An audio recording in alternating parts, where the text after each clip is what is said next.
الطيبين الطاهرين أما بعد وأعوذ بالله من الشيطان الرجيم بسم الله الرحمن الرحيم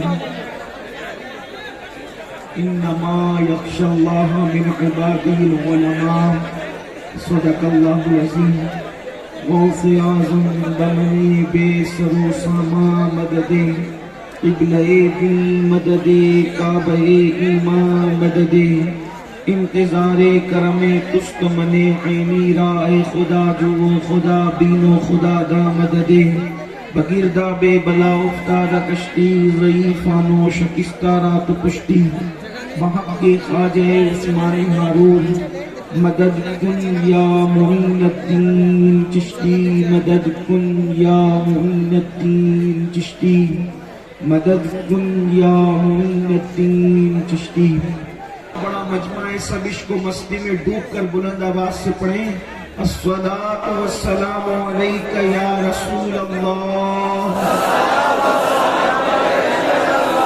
الصلاۃ والسلام علیک یا نبی اللہ، الصلاۃ والسلام علیک یا حبیب اللہ وعلی آلک و اصحابک یا نور اللہ صلی اللہ تعالی علیہ وسلم۔ رخ دن ہے یا مہر سما، یہ بھی نہیں وہ بھی نہیں، شب زلف یا مشک خطا، یہ بھی نہیں وہ بھی نہیں، بلبل نے گل ان کو کہا، عمری نے سروے جاں فضا، حیرت نے جھنجلا کر کہا یہ بھی نہیں وہ بھی نہیں، خورشید تھا کس زور پر کیا بڑھ کے چمکا تھا تھمن، بے پردہ جب وہ رخ ہوا یہ بھی نہیں وہ بھی نہیں، دن لہو میں کھونا تجھے شب صبح تک سونا تجھے، شرم نبی خوف خدا یہ بھی نہیں وہ بھی نہیں، رزق خدا کھایا کیا فرمان حق تعالیٰ کیا، شکر کرم ترس سزا یہ بھی نہیں وہ بھی نہیں، ڈر تھا کہ عیسیاں کی سزا اب ہوگی یا روز جزا، ڈر تھا کہ عیسیاں کی سزا اب ہوگی یا روز جزا، دی ان کی رحمت نے صدا یہ بھی نہیں وہ بھی نہیں، ہے بلبل رنگی رضا یا قوتی نغمہ سرا، ہے بلبل رنگی رضا یا قوتی نغمہ سرا، حق یہ کہ واصف ہے تیرا یہ بھی نہیں وہ بھی نہیں۔ آج کی یہ محفل دارالعلوم اہل سنت غوثیہ رضویہ کی دستار بندی کے موقع پر انعقاد پذیر ہے، اور مجھ سے پیشتر ہمارے علماء، خطبہ، دانشور، مفکرین، نعت خوان، شعراء اور ہمارے بہترین نقیب سے آپ نے ان کے علوم و فنون کے اعتبار سے ان کی اپنی کارکردگی کو سماعت کر لیا ہے۔ اللہ تبارک و تعالی سب کی خدمات جلیلہ کو اپنی بارگاہ میں قبول فرمائے اور سب کو اس کا بہتر صلہ عطا فرمائے۔ اب سب بڑے بڑوں کے بعد ایک بہت چھوٹے گلے پڑے کی باری ہے، اور تھوڑا سا دل کا درد لے کر آپ کے درمیان فقیر قادری حاضر ہے۔ اسی مناسبت سے قرآن مقدس کی آیہ کریمہ کے ایک حصے کی تلاوت کرنے کا شرف حاصل کیا ہے۔ اللہ تبارک و تعالی اس کے متعلق مجھے حق کہنے اور آپ تمامی خواتین و حضرات کو حق سن کر اس پر عمل کرنے اور اسے عام کرنے کی توفیق عطا فرمائے۔ اس وقت ہر جلسے میں، ہر کانفرنس میں، ہر محفل میں، چاہے وہ جنازے کے موقع پر لوگ جمع ہو جائیں، چاہے وہ شادی کے موقع پر لوگ جمع ہو جائیں، یعنی 4-6 لوگ اگر شریف النفس کہیں جمع ہوتے ہیں تو وہاں پر ایک ہی بات ہوتی ہے کہ اللہ اکبر۔ پوری دنیا کے اندر گناہوں کی ایسی گندگی پھیل چکی ہے، پوری دنیا کے اندر گناہوں کا ایسا طوفان ہے، پوری دنیا کے اندر نئی نسل کیا بلکہ اب تو پرانے لوگ بھی، بلکہ بڑے بوڑھے بھی گناہوں کے دلدل میں پھنستے چلے جا رہے ہیں، گناہوں کے دلدل میں دھستے چلے جا رہے ہیں۔ اللہ اکبر، گناہ میں میں صرف مرد نہیں بلکہ عورتیں بھی ملوث نظر آ رہی ہے. اللہ اکبر. اب حالات یہ ہو چکے ہیں کہ دامن دل کو گناہ سے بچانا انتہائی مشکل ہو چکا ہے. اللہ اللہ. کل مفکرین ہمارے جلسوں میں کہتے تھے کہ گناہ ہمارے دروازوں پہ دستک دے رہے ہیں، لیکن اگر آج کا کوئی مفکر یہ کہے کہ گناہ ہمارے دروازوں پہ دستک دے رہے ہیں تو یہ بات مانی نہیں جائے گی، اس لیے کہ کل دستک دے رہے تھے دروازوں پر، اب تو گناہ ہمارے گھروں کے اندر داخل ہو چکے ہیں، اب تو گناہ ہمارے شبستانوں میں داخل ہو چکے ہیں، اب تو گناہ ہمارے دبستانوں میں داخل ہو چکے ہیں، اب تو گناہ ڈائننگ روم سے لے کر کچن روم تک، بیڈ روم تک گناہ داخل ہو چکے ہیں. پہلے لوگ گھر کے باہر نکلتے تھے تو گناہ کرتے تھے، اب تو گھر خود گناہوں کا اڈا بن چکا ہے. ہاں ہاں اللہ اکبر. شریفوں کے گھر میں بھی زنا کی نحوست ہے، دینداروں کے گھر میں بھی زنا کی نحوست ہے. آپ کہیں گے وہ کیسے؟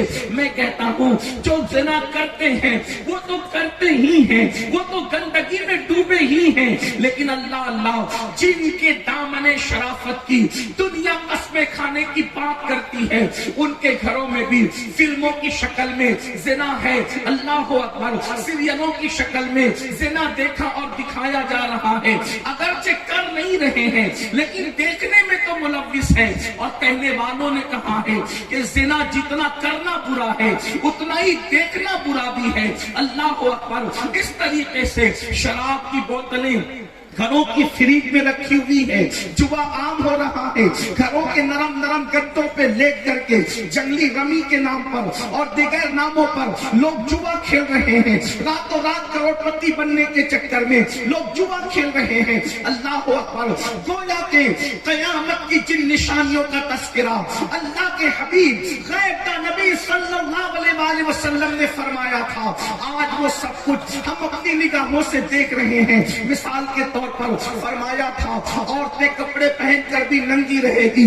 دیکھنے والے دیکھ سکتے ہیں، مشاہدہ کرنے والے کر سکتے ہیں. جس وقت میرے آقا نے فرمایا عورتیں کپڑے پہن کر ننگی رہے گی، صحابہ کو حیرت ہوئی تھی، یا رسول اللہ ہمارے ماں باپ آپ پہ قربان، کوئی کپڑے پہن کر ننگا کیسے رہ سکتا ہے؟ تو میرے آقا نے صلاۃ و تسلیم میں فرمایا تھا کپڑے اتنے باریک پتلے پتلے تنگ اور چست پہنے جائیں گے کہ اللہ پر کپڑے پہننے کے بعد بھی بدن نظر آئے گا. اللہ اللہ. آپ دیکھیں اللہ اکبر. آج قوم کی بیٹی جب دکان پر کپڑا خریدنے جاتی ہے تو یہ کہتی ہے فلاں اداکارہ نے فلاں سیریل کے اندر جو کپڑے پہنے تھے ذرا وہ کپڑے نکال کر کے دکھاؤ. اللہ اکبر.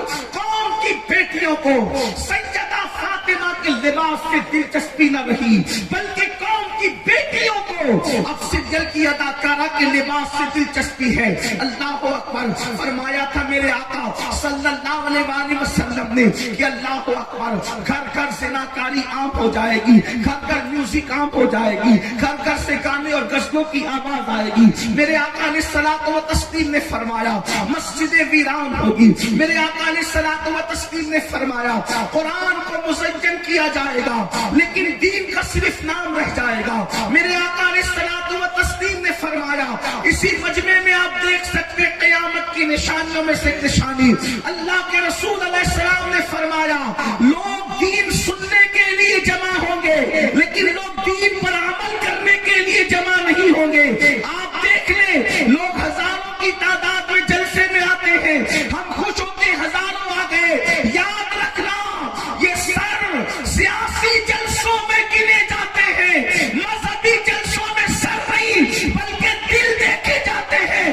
واللہ ہمارے کلیجے اس وقت تک ٹھنڈے نہیں ہوں گے جب تک یہ مجمع جو جلسہ سننے آتا ہے، جب یہ فجر کی نماز میں یہی مجمع ہماری مسجدوں میں جب تک نظر آئے اس وقت تک ہمارے کلیجے ٹھنڈے نہیں ہوں گے. دین سننے کے لیے تو آ رہے ہیں، دین پر عمل کرنے کے لیے کہا. اللہ اکبر. پتا چلا گناہ عام ہو رہے ہیں، گناہ کی نوع ناموست عام ہو رہی ہے. اب اس پر کنٹرول کرنے کے لیے ہر شریف النفس انسان سوچتا ہے قوم کو گناہ سے بچایا کیسے جائے. دیکھیے بد نظری عام ہے, بے نمازی پر عام ہے, زنا کے اڈے عام ہے, شراب کے اڈوں پر بھیڑ ہے, جوؤں کے اڈوں پر بھیڑ ہے, عورتوں پر ظلم ہو رہا ہے, بچوں کے حقوق ادا نہیں ہو رہے ہیں, شوہر بیوی کی حق تلفی کر رہا ہے, بیوی شوہر کی حق تلفی کر رہی ہے, یہاں تک کہ شادی شدہ لوگ بھی ایک دوسرے کے ساتھ ناجائز اور حرام تعلقات پیدا کر رہے ہیں. شادی شدہ عورتیں بھی اللہ اکبر سب نہیں لیکن کچھ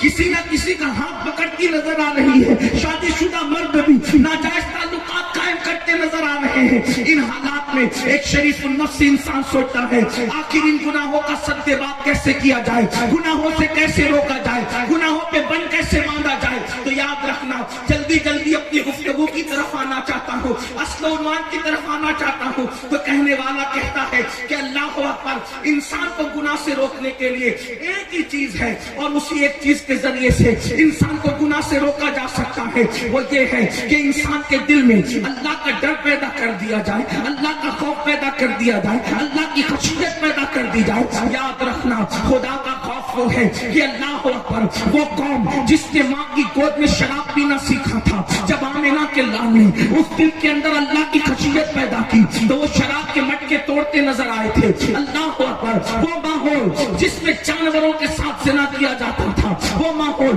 جس میں بیٹیوں کو زندہ دفن کیا جاتا تھا, وہ ماحول اللہ اکبر جس میں ماں کی حرمت کو پامال کیا جاتا تھا, جب اس ماحول کے اندر خدا کی خشیت اور اللہ کا خوف پیدا کیا گیا تو اس حالات میں ایسے انقلاب پیدا ہوا, ایسا انقلاب آیا کہ جو نہ تھے خود راہ پر اوروں کے ہاتھی بن گئے. کیا نظر تھی جس نے مردوں کو مسیحا کر دیا.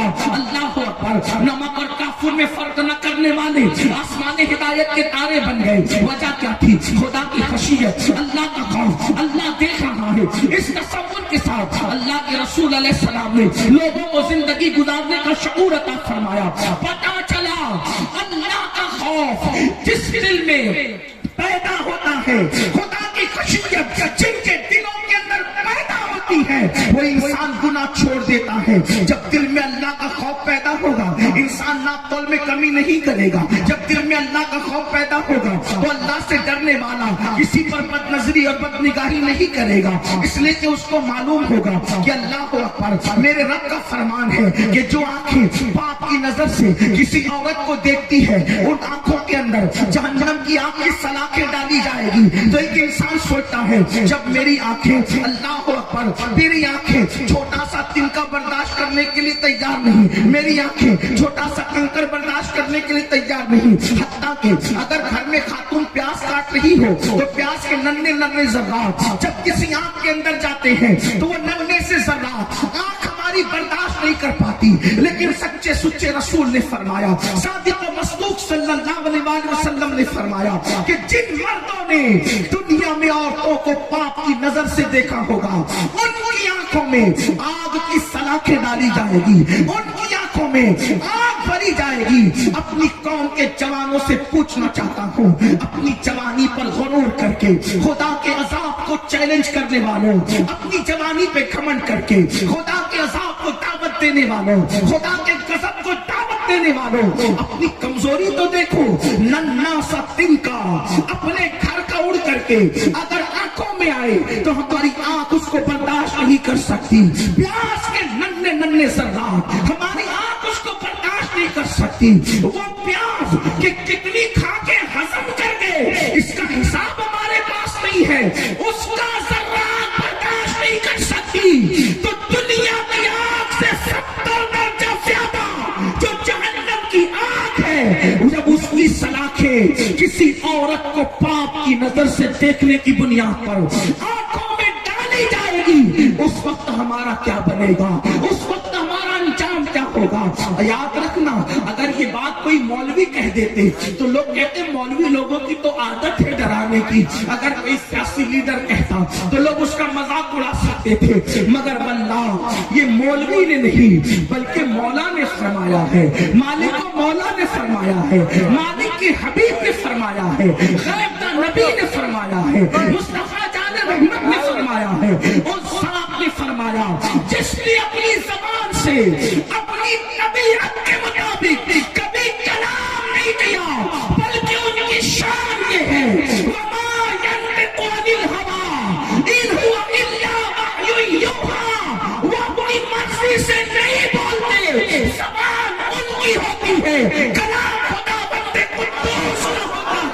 اللہ اکبر، وہ رسول فرما رہے ہیں، وہ شفیع المذنبین فرما رہے ہیں، وہ امت کے غمگسار فرما رہے ہیں۔ اللہ اکبر۔ اب تھوڑا یہاں تصور کرو میرے آقا علیہ الصلوۃ والتسلیم کے دیوانوں، میری قوم کے جوانوں، تھوڑا تصور کرو، تھوڑا غور کرو۔ لوگ کہتے ہیں مسلمان خود غرض ہو گیا، میں کہتا ہوں اللہ کرے مسلمان خود غرض ہو جائے۔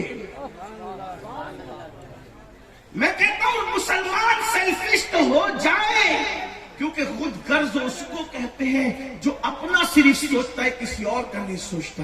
میں کہتا ہوں یہ اتنے نادان ہے کہ یہ خود غرض بھی نہیں، کیونکہ اگر یہ اپنا سوچتے اپنا تو یہ ضرور سوچتے کہ ہم نماز چھوڑ کر کے جہنم کی آگ میں جلنے جا رہے ہیں، ہم کسی عورت پر پاپ کی نظر ڈال کر اپنی آنکھوں کو عذاب کی دہانے پر لے کر کے جا رہے ہیں۔ ذرا سوچو تو صحیح، اقبال نے کہا تھا اپنے من میں ڈوب کر باجا سراغ زندگی، اپنے من میں ڈوب کر باجا سراغ زندگی، تو اگر میرا نہیں بنتا نہ بن، تو اگر میرا نہیں بنتا نہ بن، اپنا تو بن جاؤ نا خود غرض، اپنی آخرت کا سوچنے لگ جاؤ، اس اعتبار سے خود غرض بن جاؤ، اپنی آخرت کی فکر کرنے لگ جاؤ، اس اعتبار سے خود غرض بن جاؤ۔ لیکن میرے قوم کے بھولے پن کا عالم کیا ہے کہ یہ اپنے آپ کی نہ بھی بن سکی، یہ خود غرض بھی نہ ہو سکی۔ کتنی بھولی ہے میری قوم کے جوانوں، تھوڑا تصور کرو، تھوڑا غور کرو۔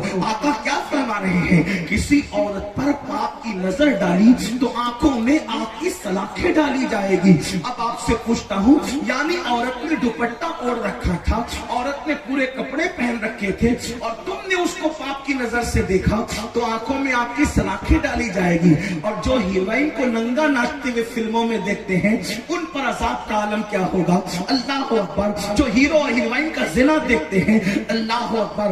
آج سب سے زیادہ سپر ہٹ فلم وہ ہوتی ہے اللہ جس کے اندر گندے مناظر جتنے زیادہ ہوتے ہیں۔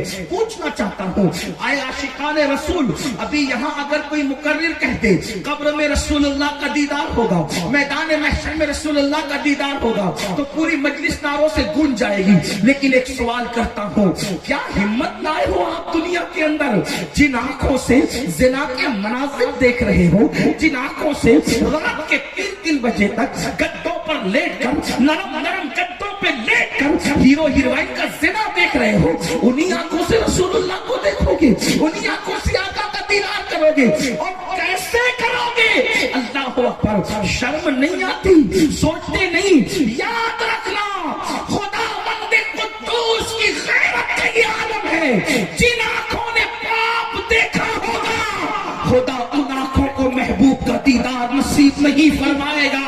اللہ اکبر۔ کیا ڈر نہیں لگتا؟ آپ نے رسول اللہ کے دیدار کو کھیل تماشا سمجھ رکھا ہے؟ نہیں، حضور سرکار نسمی نے کہا تھا، اللہ نسمی مہروی نے کہا تھا، اللہ اکبر، کہتے ہیں ان کا سامنا میں کس طرح کروں گا، ان کا سامنا قبر میں کس طرح کروں گا میں، ان کا سامنا قبر میں کس طرح کروں گا میں، دل اڑا سا جاتا ہے سنن میرا۔ اللہ اکبر۔ اتنے قریب سے حضور کی زیارت ہوگی، اللہ نہ کرے، 1000 بار نہ کرے، اگر میرے آقا نے یہ فرما دیا ظالم منافق تو پاپ کے مناظر دیکھتا تھا اور اب میرا جلوہ دیکھنے آیا ہے، نمازوں کو ترک کرتا تھا اور اب میرا جلوہ دیکھنے آیا ہے، اللہ اکبر، عورتوں پر پاپ کی نظر ڈالتا تھا، شراب کے پیالے اڈیلتا تھا منہ میں اور اب میرا جلوہ دیکھنے آیا ہے، کیا منہ دکھاؤ گے حضور کو؟ آقا کی بارگاہ میں کیا منہ لے کر کے جاؤ گے؟ نہیں، اللہ اکبر۔ تو عرض یہ کر رہا تھا، جس دل میں اللہ کا خوف بسے گا، جس دل میں خدا کی خشیت پیدا ہوگی، وہ دل کبھی گناہ کی طرف نہیں بڑھے گا، وہ دل کبھی گناہ کی طرف نہیں جائے گا۔ لیکن آئیے بہت لمبی بات کرنے کی بجائے گناہ کا خاتمہ کیسے ہوگا؟ خوف خدا کی وجہ سے۔ اور خوف خدا کیسے پیدا ہوگا؟ یہ خوف خدا کسی دکان سے خریدنے کی چیز نہیں، یہ خوف خدا کہیں سے حاصل کرنے کی چیز نہیں۔ اللہ کا خوف آتا کیسے ہے؟ اللہ کی خشیت آتی کیسے ہے؟ دل میں خدا کا خوف کیسے پیدا ہوتا ہے؟ تو یاد رکھیں، قرآن کہتا ہے انما یخشی اللہ من عبادہ العلماء، آگاہ ہو جاؤ، بے شک اللہ کے بندوں میں جو اللہ سے ڈرنے والے والے ہیں وہ صرف علم والے لوگ ہیں. مطلب یہ ہے اب دل میں اللہ کا ڈر پیدا کرنا ہے, دل میں اللہ کا خوف پیدا کرنا ہے, دل میں اللہ کی خشیت پیدا کرنی ہے. تو خدا کی خشیت کیسے پیدا ہوگی؟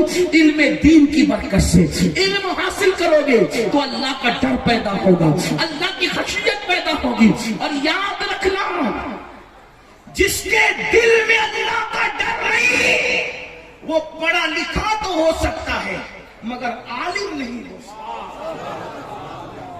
عالم سچا وہ ہے, بڑے مدرسے کی ڈگری عالم نہیں بناتی بلکہ اللہ کا ڈر عالم بناتا ہے. دیکھو پڑھے لکھے میں اور عالم میں فرق بتاؤں. ہر پڑھا لکھا عالم نہیں ہوتا مگر ہر عالم پڑھا لکھا ہوتا ہے. اشرف علی کے پاس علم تھا, پڑھا لکھا تھا مگر اللہ کا خوف نہیں تھا تو نبی بھی گستاخی کر گیا. اور میرے امام اعلی حضرت کے پاس علم کے ساتھ اللہ کی خشیت بھی تھی تو وہ بڑا بھائی لکھ رہا ہے. اور یہ خدا کی خشیت کی وجہ سے کہتے ہیں سرور کہو کہ مالک و مولا ہو تجھے, باقی خلیل کا گل زیبا کہو تجھے, ہرما نصیب ہو تجھے, امید کہتا ہوں جانے مراد گانے تمنا کہوں تجھے. یہ آپ کہیں گے خدا کی خشیت کی کیا بات ہے؟ میں کہتا ہوں خدا خود فرماتا ہے وَمَن يُعَظِّمْ شَعَائِرَ اللَّهِ فَإِنَّهَا مِن تَقْوَى الْقُلُوبِ. جو اللہ کی نشانیوں کی تعظیم کرتے ہیں وہ دلوں کی خشیت کی وجہ سے کرتے ہیں. تو حضور سے پڑھ کر کے اللہ کی کوئی نشانی ہو نہیں سکتی. سب سے بڑی خدا کی نشانی مصطفیٰ جان رحمت کی ذات ہے. تو جتنا نبی کا ادب کرے گا وہ اتنا زیادہ اللہ سے ڈرنے والا ہوگا. اس لیے یاد رکھنا خدا کی خشیت کے لیے علم کی ضرورت ہے, علم ہونا لازمی ہے. میرے آقا صلی اللہ علیہ وسلم کے پیارے دیوانوں تو خدا کا خوف آتا ہے علم کی وجہ سے. آج ہماری قوم علم سے کوسوں دور ہے. اللہ اکبر. علماء کا مذاق اڑاتے ہیں بڑی معذرت کے ساتھ. آج کل تو لوگ کہتے ہیں یہ دو کوڑی کے مولویوں کو کیا سمجھتے. جواب دیں, جواب دیں. اللہ اکبر. زندہ باد,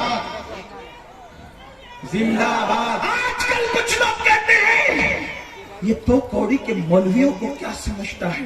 میں کہتا ہوں سنو, جسے دو کوڑی کا مولوی کہتے ہو, اگر یہ مولوی نے خطبہ نکاح پڑھ کے آپ کی امی اور آپ کے ابا کے درمیان ایجاب و قبول نہ کرایا ہوتا تو آپ کی امی جان کہلانے کے قابل نہ ہوتی. یہ احسان ہے مولویوں کا کہ جو ہمارے ماں باپ کا نکاح پڑھائے وہ مولوی ہے, جو ہمارے کان میں اذان دے وہ مولوی ہے, ہمارے مرنے کے بعد ہماری نماز جنازہ پڑھائے مولوی ہے. اور ہم اس کی بے عزتی کرتے, ان کی توہین کرتے, ان کی بے ادبی کرتے. فرمایا گیا علماء کی توہین کرنے والا, صحیح العقیدہ علماء کی توہین کرنے والا جب مرے گا تو مرتے وقت اس کی زبان پہ کلمہ جاری نہیں ہوگا. یاد رکھو یہاں تک لکھا گیا ہے فتاوی رضویہ شریف میں امام اہل سنت نے لکھا علماء کے گستاخ کا حال یہ ہے کہ مرتے وقت تو ڈر ہے کہ اس کا خاتمہ کفر پر ہو سکتا ہے. اس لیے اے اللہ کے بندو علماء کی توہین نہ کرو, علم کی توہین نہ کرو, علم کی طرف آؤ, علم سے کوسوں دور ہو. یاد رکھنا یہ مدارس آج جس کے جلسے میں آئے ہو اللہ اللہ, یہ مدارس میں سے ایک مدرسہ ہے. جب تک کہ مدارس زندہ ہیں اس وقت تک اپنا دین زندہ ہے. بڑی معذرت کے ساتھ ہمارا حال یہ ہے, ہم لوگ اللہ اکبر شادی پر لاکھوں روپے تو خرچ کرتے ہیں لیکن تعلیم پر لاکھوں روپے خرچ نہیں کرتے. ہمارا حال یہ ہے ہم اپنے پیر کی قبر پر 1 لاکھ کی چادر تو چڑھا سکتے ہیں مگر اتنی رقم ہم مدرسوں میں دینے کا حوصلہ نہیں رکھتے. کچھ لوگ اس کا غلط مفہوم لیتے ہیں, یار مولوی لوگ چادر چڑھانے کے مخالف ہیں. میں نے کہا مولوی چادر چڑھانے کا مخالف نہیں بلکہ مولوی کا نظریہ یہ ہے 1 لاکھ کی چادر کی ضرورت میرے پیر کو بعد وصال نہیں ہے. اس لیے کہ اگر وہ سچا سچا پیر ہے تو اس کی قبر جنت کے باغوں میں سے باغ ہے. خدا نے اس کو جنت کا وہ حلہ پہنا دیا ہے کہ اب میری چادر کی لاکھ کی چادر کی اس کو ضرورت نہیں ہے. میں یہ نہیں کہتا نہ چڑھاؤ لیکن 100 روپے کی چڑھا دو, 1000 کی چڑھا دو, 99,000 روپے جو ہے اپنے مرشد کے نام سے کسی مدرسے میں دے دو, تعلیم کے نام پہ دے دو. کوئی بیوہ کا بچہ اگر اسکول میں فیس نہیں بھر سکتا اس کے لیے لگا دو, کوئی کالج نہیں جا سکتا اس کے لیے لگا دو. یاد رکھنا, ہم جس طرح دینی تعلیم کی تائید کرتے ہیں اور آپ کو ترغیب دیتے ہیں, اسی طرح دنیاوی تعلیم کے لیے بھی کہتے ہیں اپنے بچوں کو ڈاکٹر بناؤ, انجینئر بناؤ, IAS بناؤ, IPS بناؤ. آپ اپنے بچوں کو آگے بڑھاؤ, اس لیے کہ یاد رکھنا علم کے اصل وارث تم ہو. مصطفیٰ جان رحمت کے کلمہ پڑھنے والوں, علم کے اصل حقدار تم ہو. علم تمہاری میراث ہے, حکمت تمہاری میراث ہے. لیکن افسوس آج میری قوم کا حال یہ ہے, غربت کا بہانہ لے کر لوگ علم سے کوسوں دور جا رہے ہیں. میں اپنی بہنوں کی توجہ چاہتا ہوں. عورتیں بڑی آسانی سے کہہ دیتے ہیں بچے کو 16 سال کا کر دیا, اب وہ دلی جا کے مزدوری کرے, اب ہمیں پالے. وہ کلکتہ جا کر مزدوری کرے, اب ہمیں پالے. وہ ممبئی جا کر مزدوری کرے, اب ہمیں پالے. میں عرض یہ کرنا چاہتا ہوں میری بہنوں, یاد رکھو اپنے بچے کو تھوڑی سی محنت کر کے پڑھا دو. اپنے بچوں کو, اپنے بھائیوں سے کہتا ہوں تھوڑی سی محنت کر کے پڑھا دو. ہمارے مہاراجا کے سرکاروں نے اعلان کیا تھا اور نعرہ دیا تھا آدھی روٹی کھانا پڑے تو کھاؤ لیکن اپنے بچوں کو پڑھاؤ. میرے آقا صلی اللہ علیہ وسلم کے دیوانوں, صرف 10 سال اگر ہم اپنے بچے پر تعلیم کے حوالے سے محنت کرتے ہیں, چاہے مدرسے کی تعلیم ہو چاہے اسکول کی تعلیم ہو, اور آپ سے کہتا ہوں اگر اسکول کالج کی تعلیم دلاؤ تو دین کی تعلیم ساتھ میں ضرور دلانا. اس کی وجہ یہ ہے کہ اصل علم جو ہے وہ علم دین ہے. اگر علم دین کے ساتھ دنیاوی تعلیم دلاؤ گے تو بچہ تمہارا وفادار رہ جائے گا, ورنہ ممکن نہیں ہے. اس کو اچھی طرح یاد رکھنا, اپنے بچوں کو کچھ بھی بناؤ مگر پہلے ان کو مسلمان بناؤ, ان کو عاشق رسول بناؤ, ان کو دیندار بناؤ, ان کو کلمے کا صحیح جو ہے وہ معرفت عطا کرو. اللہ اکبر. یہ کیا ہو گیا آج کل پیسے کی لالچ میں چھوٹے چھوٹے بچوں کو ہم مزدوری پہ لگا دیتے ہیں. میں آپ سے عرض کرنا چاہتا ہوں, آپ کہتے ہیں مولانا پیسے نہیں پڑھانے کے لیے, جتنا گٹکا کھا کے تھوک دیتے ہو, جتنا سگریٹ پی کر کے ہواؤں میں اڑا دیتے ہو, اللہ اکبر, جتنا پان کھا کر کے تھوک دیتے ہو, اگر مسلمان اسی رقم کو بچا لے تو ہم اپنے بچوں کو پڑھا سکتے ہیں. یاد رکھنا, آپ کو بتاؤں میری ماؤں اور بہنوں کی خاص توجہ, اگر مائیں تہیا کر لے کہ میں اپنے بچے کو پڑھاؤں گی تو بہت کچھ وہ کر سکتی ہے. دستار بندی کا موقع ہے, مجھے ایک واقعہ یاد آ رہا ہے اپنی بہنوں کی اور آپ سب کی خاص توجہ. تھوڑی سی مشکل آتی ہے, تھوڑا سا وقت آتا ہے, تھوڑی سی تکلیف آتی ہے, لیکن اگر ہم خدمت سے کام لیں اور اپنے بچوں کو پڑھائیں تو ہمارا بچہ قیامت تک ہمارے نام کو زندہ کرنے والا بن سکتا ہے. حضرت سیدنا محبوب الہی خواجہ نظام الدین اولیاء کا نام تو سبھی نے سنا ہوگا, شاید ہی کوئی سنی کا بچہ ہو جس کے کانوں میں سلطان الاولیاء, شیخ المشائخ, شیخ الاسلام والمسلمین حضرت خواجہ نظام الدین اولیاء کا نام نہ ہو.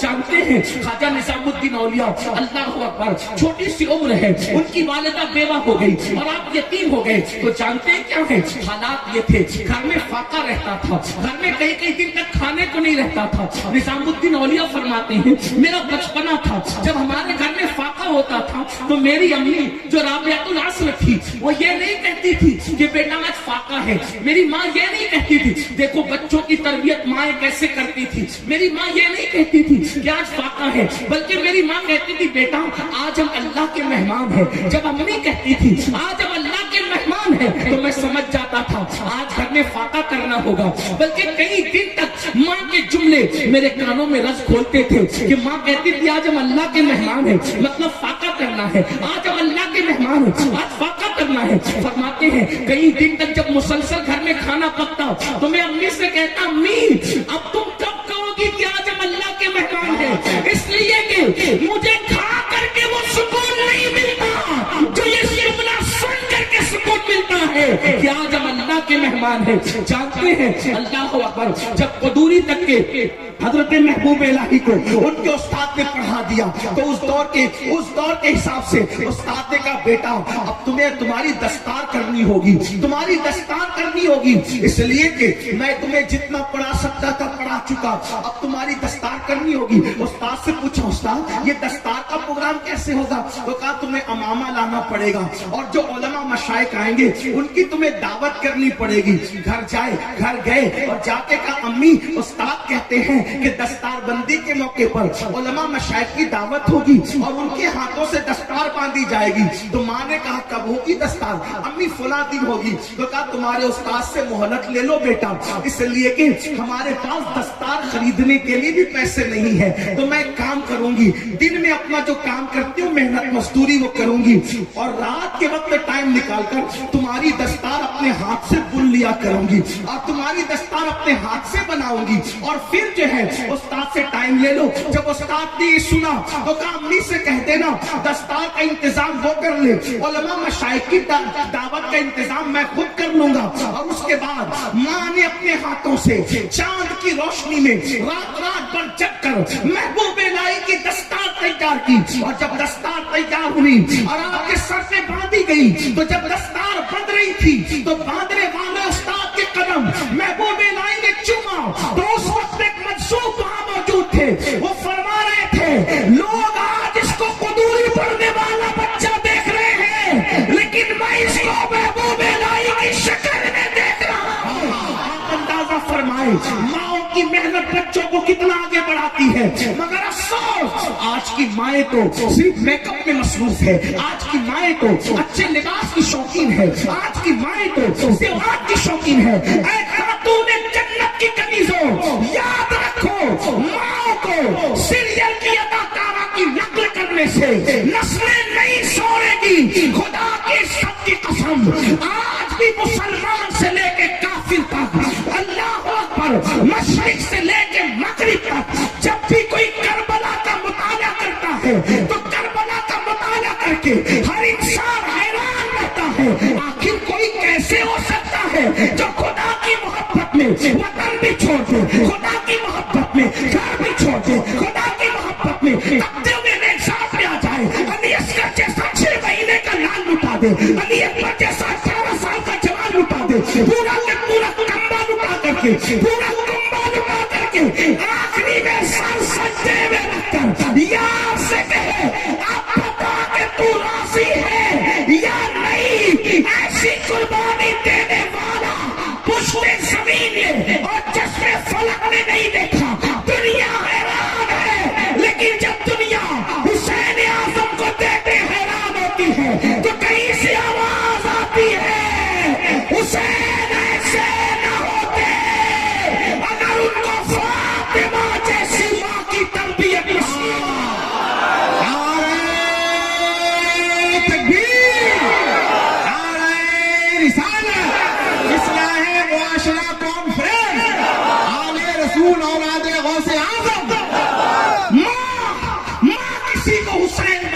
شہید کربلا, ماں کسی کو غوث اعظم بناتی ہے, ماں کسی کو غریب نواز بناتی ہے, ماں کسی کو محبوب الہی بناتی ہے, ماں کسی کو فرید الدین گنج شکر بناتی ہے. یہ ماں کا کردار ہے. ماں کسی کو سلطان العارفین بایزید بستامی بناتی ہے. آپ سے پوچھنا چاہتا ہوں یہ ماں کا کردار ہے. اللہ کسی کہنے والے نے کہا تھا آج بھی ہو سکتا ہے عیسیٰ سا بیٹا پیدا, لیکن میں اس میں تھوڑی ترمیم کرتا ہوں. ہم نبی کی مثلیت کے قائل نہیں ہیں, اس لیے کہتا ہوں آج بھی ہو سکتا ہے عیسیٰ کا پرتو پیدا, آج بھی ہو سکتا ہے عیسیٰ کا پرتو پیدا. ماں کی گود ہی ملتی نہیں مریم کی طرح. اگر آج بھی ماں کی گود مثل مریم ہو جائے تو لوگ عیسیٰ تو نہیں بلکہ برتبے عیسیٰ بن کر پیدا ہوں گے. آج بھی ماں کی گود اگر سیدہ فاطمہ کا کردار لے لے, فاطمہ الزہرا کا کیریکٹر لے لے, انشاءاللہ لوگ غلام حسین بن کر ضرور پیدا ہوں گے. تو عرض یہ کر رہا تھا علم کی وجہ سے خوف خدا پیدا ہوتا ہے اور جب خوف خدا ہوگا تو انشاءاللہ گناہوں سے چھٹکارا ملے گا. علم کو عام کرنا ہوگا, علم کو آگے بڑھانا کرنا ہوگا, جہالت کی وادیوں سے نکلنا ہوگا. اگر دنیا کی دوسری قوموں کے سامنے کندھے سے کندھا لگا کے کھڑا ہونا ہے, علم کو عام کرنا ہوگا, علم کے راستے پر چلنا ہوگا.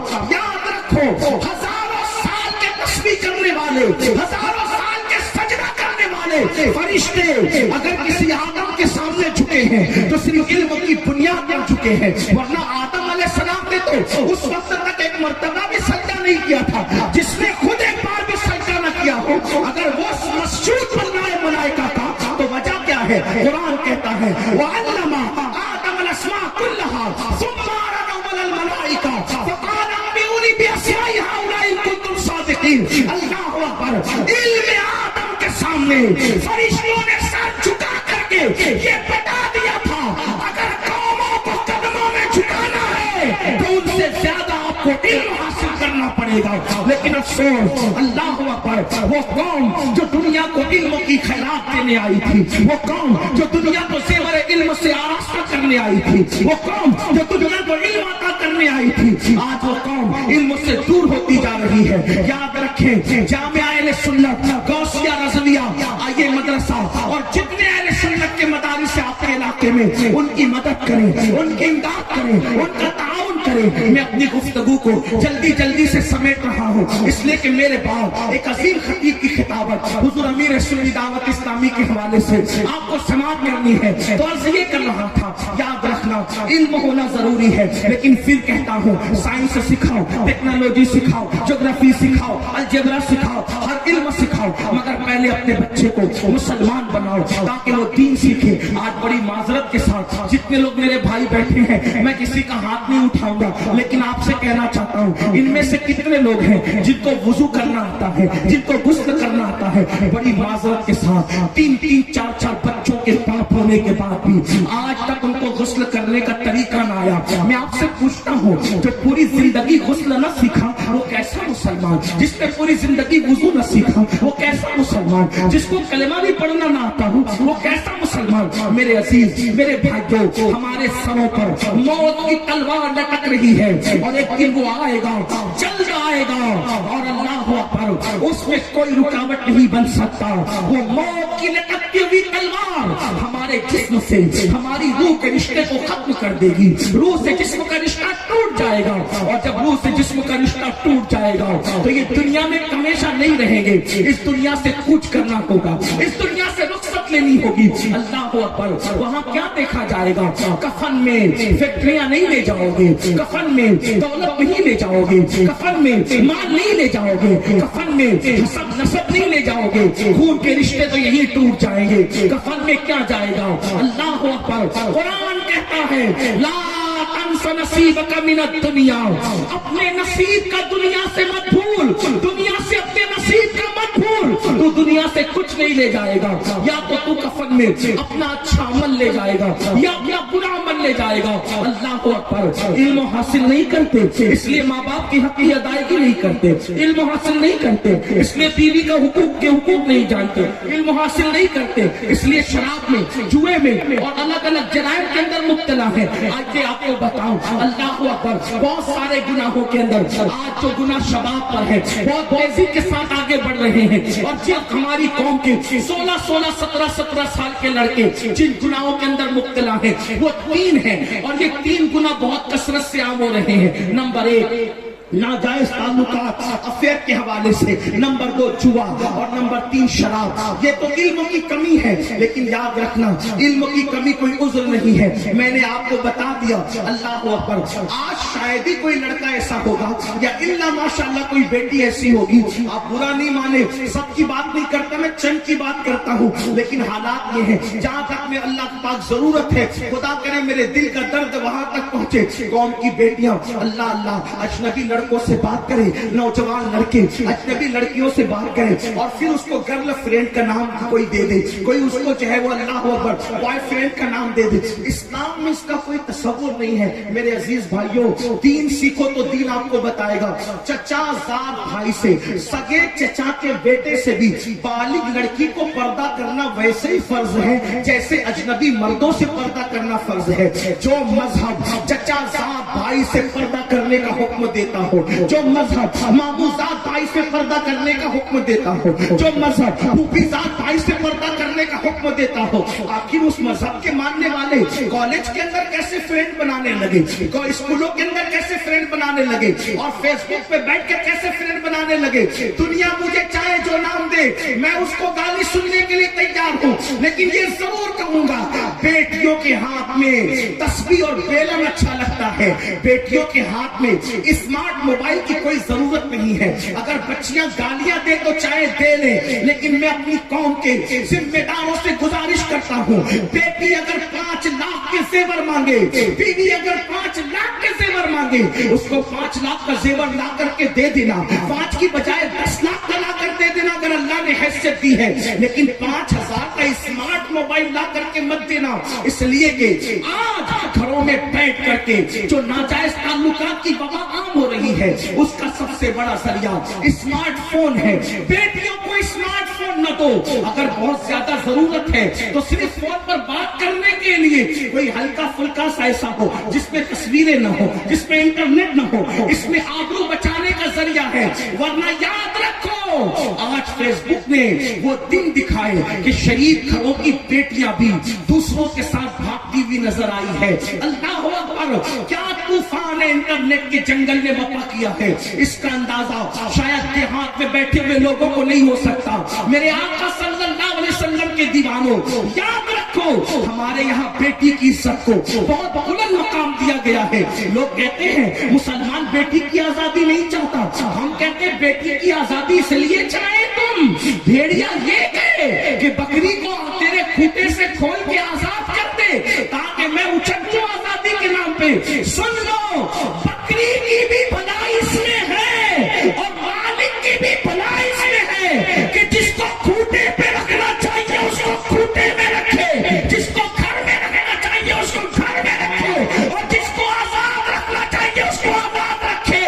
آزاد کتے پھرا کرتے ہیں، پالتو شریف بکریاں نہیں پھرا کرتی. تو اسلام کسی بھی بکری کو کسی بھیڑیے کے حوالے کرنے کا قائل نہیں ہے. اگر پاپ کے بھیڑیے عورتوں کو پاپ کی نظر سے دیکھنے والے، عورتوں کو آزادی کے نام پر ننگا کر کے اپنی ہوس مٹانا چاہتے ہیں تو ہم یہ کہنا چاہتے ہیں جو دانا دینا ہے دے دو، لیکن ہم اپنی بیٹیوں کو پردے میں رکھ کر بتائیں گے کہ بیٹیوں کو پردے میں رکھنا یہ ظلم نہیں ہے بلکہ بیٹی کی قیمتی ہونے کی علامت ہے. پردے میں رکھنے کا مطلب یہ نہیں، پردے میں رکھنے کا مطلب یہ نہیں کہ ظلم کر رہے ہیں. ہر پردے میں رکھی ہوئی چیز پہ ظلم نہیں ہوتا. دیکھو سبزیاں روڈ پہ بکتی ہے لیکن سونا روڈ پہ نہیں بکتا بلکہ بڑے اہتمام سے بکتا ہے. وجہ کیا ہے؟ سبزی سستی ہوتی ہے، سونا قیمتی ہوتا ہے، ہیرا اس سے بھی زیادہ قیمتی ہوتا ہے. تو سونار کی دکان پہ ہیرا نہیں ملتا بلکہ اس کے لیے اور اہتمام ہوتا ہے. تو یاد رکھو ہر قیمتی چیز چھپا کے رکھی جاتی ہے. مثال کے طور پہ میں اکثر اپنی بہنوں کو سمجھانے کے لیے کہتا ہوں، دیکھو ہمارے مذہب نے جس کو قیمتی سمجھا اس کو پردے میں رکھا اور پردے میں دیکھ کے ہم سمجھ جاتے ہیں کہ یہ قیمتی ہے. مثال کے طور پہ دنیا میں کروڑوں قبریں موجود ہیں، بولو ہے کہ نہیں ہے؟ کروڑوں قبریں موجود ہیں، ایک دو نہیں. آپ کے جھارکھنڈ میں کروڑوں قبریں ہوگی، کروڑوں کی بات کر لو، کروڑوں قبریں ہوگی ڈھونڈو گے تو اللہ اکبر. لیکن دیکھ لو ساری قبریں ننگی پڑی ہوئی ہے، لیکن جب ہم کسی قبر پر گلاس پڑا ہوا دیکھتے ہیں اور اس کو چادر کے نیچے پردے میں دیکھتے ہیں سمجھ جاتے ہیں کسی شرابی کی قبر نہیں ہوگی، کسی جواری کی نہیں ہوگی، کسی زانی کی نہیں ہوگی بلکہ یہ قیمتی قبر ہے. اس لیے اس نے کپڑا اور پردہ ڈال دیا گیا ہے، اس میں گلاس ڈال دیا گیا ہے. اسی طرح دیکھو دنیا کی ساری مسجدیں بے پردہ ہے لیکن جو مسجدوں میں سب سے افضل ترین مسجد ہے جسے کعبۃ اللہ شریف کہتے ہیں اس کو گلاس میں ڈھک ڈھک کے بتایا گیا ہے. اور مسجدیں الگ ہے، دلی کی جامع مسجد کی عزت الگ ہے مگر وہ بے پردہ ہے اور اللہ کے کعبے کی حرمت الگ ہے، اس لیے اس کو پردے میں کر دیا گیا ہے. پتا چلا ہر عزت کی چیز کو پردے میں کیا جاتا ہے. دیکھو دنیا میں کروڑوں کتابیں ہیں، ساری کتابیں بے پردہ پڑی ہوئی ہے لیکن قرآن کو پردے میں رکھا جاتا ہے. جس کتاب کو ہم پردے میں دیکھتے سمجھ جاتے ہیں بخاری نہیں ہوگی، مسلم نہیں ہوگی, ترمذی نہیں ہوگی, ابن ماجہ نہیں ہوگی, سائنس ٹیکنالوجی الجبرا کی کتابیں نہیں ہوگی, یقیناً یہ اللہ کا قرآن ہوگا. اسی لیے اس کو پڑھنے میں رکھا گیا. ساری کتابیں عزت والی میں بے عزت نہیں کروں, لیکن سب عزت والی میں جو عزت والی سب سے زیادہ کتاب تھی اس کو پردے میں رکھا. پھر دیکھو انسان دو چیزوں کا مجموعہ ہے, ایک اس کا جسم ہے, ایک اس کی روح ہے. اللہ اکبر. روح انسان کی زندگی کا چشمہ ہے. جب تک روح ہے تب تک انسان اسٹیج پر, جب تک روح ہے تب تک محفل میں, جب تک روح ہے تب تک پارلیمنٹ میں, جب تک روح ہے وہ وزیر ہے, جب تک روح ہے وہ امیر ہے, جب تک روح ہے وہ عزت والا ہے, جب تک روح ہے وہ عالم ہے, جب تک روح ہے وہ خطیب ہے, جب تک روح ہے وہ پیر ہے. لیکن روح نکل گئی تو لوگ یہ نہیں کہتے پیر صاحب کو اٹھاؤ, عالم صاحب کو اٹھاؤ, ایم ایل اے صاحب کو اٹھاؤ, ایم پی صاحب کو اٹھاؤ. نہیں, لوگ کیا کہتے میت کو اٹھاؤ, میت کو نلاؤ. پتا چلا جب تک روح ہے ساری ڈگری اور القابات سلامت ہے. روح نکل گئی میت کے سوا کوئی اور نام نہیں. تو پتا چلا روح کتنی قیمتی ہے. اور انسان دو چیزوں کا مرکب ہے, جسم اور روح کا. پتا چلا روح قیمتی چیز ہے, جسم کو ظاہر کیا اور روح کو اندر چھپا دیا, یعنی کہ پردے میں رکھا کیونکہ وہ زیادہ قیمتی تھی. اسی طرح مذہب بھی دو چیزوں کا مجموعہ ہے, ایک ہے عمل, ایک ہے عقیدہ. عمل کے بغیر کوئی مسلمان ہو سکتا ہے, عقیدے کے بغیر مسلمان نہیں ہو سکتا. اس لیے عمل کو ظاہر رکھا اور عقیدے کو دل میں چھپا. تو ہر چیز جو بہت زیادہ اہم تھی اس کو پردے میں رکھا. بلکہ اب کہنے کہ مخلوق کو بے پردہ کیا, اور مخلوق بنانے والا خالق خود اپنی شان کے مطابق پردے میں. پردہ ظلم ہے. اگر پردہ ظلم ہوتا تو خلاق کائنات پردے میں تھی. پردہ ظلم نہیں ہے, پردہ تو عزت والوں کی علامت ہے, پردہ تو وقار والوں کی علامت ہے. اس لیے عورتوں سے کہتے ہیں جو ظالم ٹی وی پر آ کر بھونکے کہ عورتوں پہ ظلم ہو رہا ہے پردے کی وجہ سے, ان سے کہو ظلم تمہارے یہاں ہو سکتا ہے, ہمارے عورت قیمتی, کتنی قیمتی ہے. ہمارے عورت کا دوسرا نام سیدہ فاطمہ ہے, ہمارے عورت کا دوسرا نام سیدہ زینب ہے, ہمارے عورت کا دوسرا نام عائشہ صدیقہ ہے, ہماری عورت کا دوسرا نام خدیجہ الکبریٰ ہے. اور اگر سمیٹ لیں اس کو, عورت کا نام یا تو ماں ہے, عورت کا نام یا تو بہن ہے, عورت کا نام یا تو بیوی ہے, عورت کا نام یا تو بیٹی ہے. چار روپ ہے عورتوں کے, ماں ہے, بہن ہے, بیوی ہے یا بیٹی ہے. اب اندازہ فرمائے اگر وہ بیٹی ہے تو بیٹی کو رسول اللہ فرماتے ہیں جس کے گھر بیٹی پیدا ہوئی وہ خوشی کرے, وہ بیٹی اپنے باپ کے لیے جنت اور رحمت ہے. پتا چلا بیٹی بن کے پیدا ہوئی تو جنت و رحمت, اور اگر جوان ہو گئی تو اللہ اکبر, جوان ہو کر شادی کر کے کسی کے گھر گئی تو آقا فرماتے ہیں نیک بیوی شوہر کے لیے جنت. اور اس کے بعد فرمایا جب کوئی ماں بن جائے اور فرمایا الجنت تحت اقدام امہاتکم, کہ تمہاری جنت تمہاری ماں کے قدموں کے نیچے ہے. عورت بیٹی ہے تو جنت, بیوی ہے تو جنت, ماں ہے تو جنت. ہمارے یہاں جنت کا تصور یہ ہے, اور جنت ہمارے یہاں بے پردہ نہیں ہے.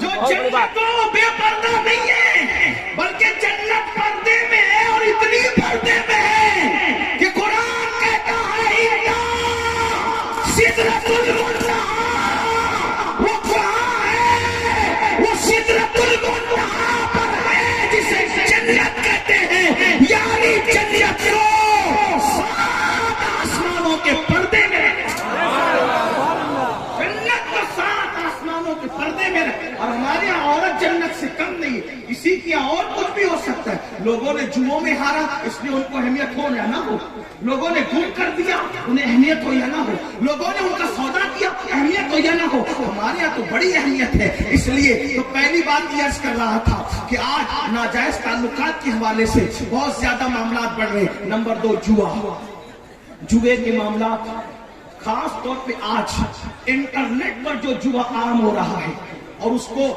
میں سمجھتا ہوں کہ نعت کی کلپ سنو, بیان کی کلپ سنو, کوئی کلپ سنو, اس پہ جنگلی رمی کا ایڈورٹائز ضرور آتا ہے. اس کی اشتہار بازی بہت کثرت سے ہوتی ہے. کوئی کہتا ہے میں نے کروڑ جیتا, کوئی کہتا ہے میں نے 2 کروڑ جیتا, کوئی کہتا ہے میں نے اتنا جیتا. یاد رکھیں جوا یہ حرام اتنا سن, اور یہ جوا ایسے ہی ہے جیسے چوہا, سمجھے,